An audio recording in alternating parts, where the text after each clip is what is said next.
The 2020s have been kind of shit, haven't they? You brought up a lot of news stories there, but I'll start with the easy ones, the ones that are easiest to address. First of all, Bitcoin. You said that Bitcoin reached a peak of 40 something thousand last year, and thankfully, I can say, good news all around. Bitcoin has now reached a level of about 37,000 euro per Bitcoin, which is down about 15.5% since you.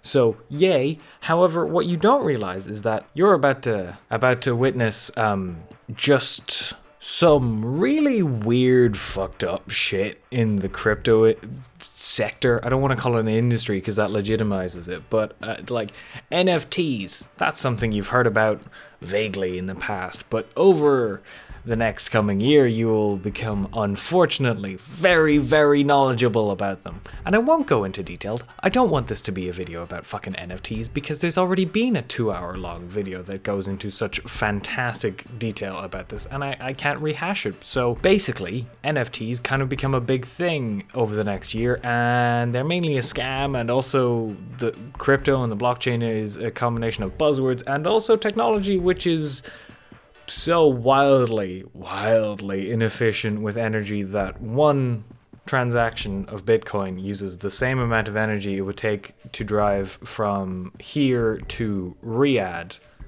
the capital of Saudi Arabia, in a Hyundai Kona. As for the pandemic, oh fuck. Okay, so you showed this graph.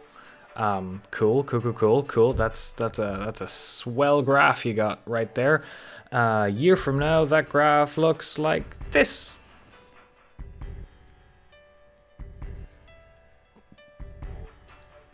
Yeah, you might not have noticed that, but the axes shifted hugely. Like, holy shit, so many more cases. So yeah, the pandemic is most definitely not over. As for the vaccines, yeah, rollout's pretty good. America got a head start because of reasons. Europe didn't, but overall, now there's more vaccinated people in Europe than there are in America, which is honestly not that surprising. Oh god. The extremism is just... it's causing people to do dumb stuff. Like, the rise of right-wing extremism is one of the more scary aspects of living in the 21st century. Like, it happened in the 20th century, and that brought about World War II. And now it's bringing about fuck knows what, because modern war is weird. Yep, that's another thing in the news. Putin's at war with Ukraine, and he's threatening nukes because he's losing, because he's a madman, and it's leading to thousands and thousands of innocent civilians dying. Things haven't really got better. Like, the 2020s have kind of been shit. I don't really have any sort of good news to tell you, but like, yeah, the pandemic gets worse over the next coming weeks. A war breaks out in Ukraine because Putin is Putin. Thankfully,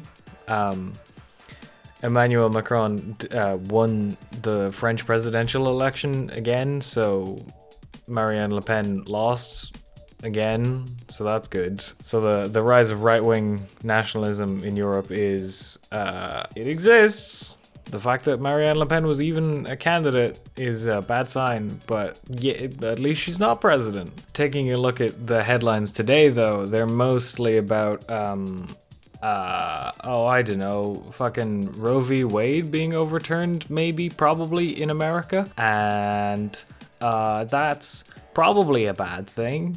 I'm not American, but, you know, I think healthcare rights are pretty cool. Is there any good news?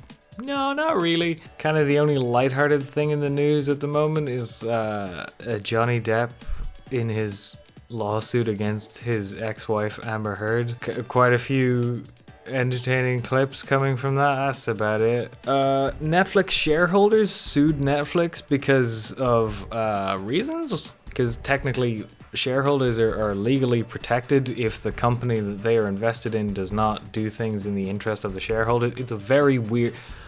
God, the modern economy is so bleak. Like, especially for people like me, where we don't have any sort of foundations or things to rest upon. The world at large is just not friendly to us. So, well, what you're dealing with at the moment is how the pandemic is kind of dominating the news cycle and dominating the frame of thought with respect to the wider world.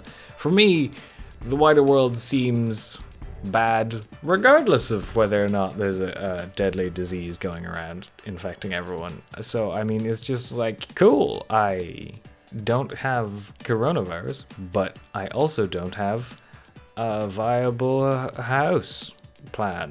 I mean, realistically, most people under the age of like 25 now will probably ever get a house unless, you know, inheritance. Well, at least that's the trend that housing's going. Jesus.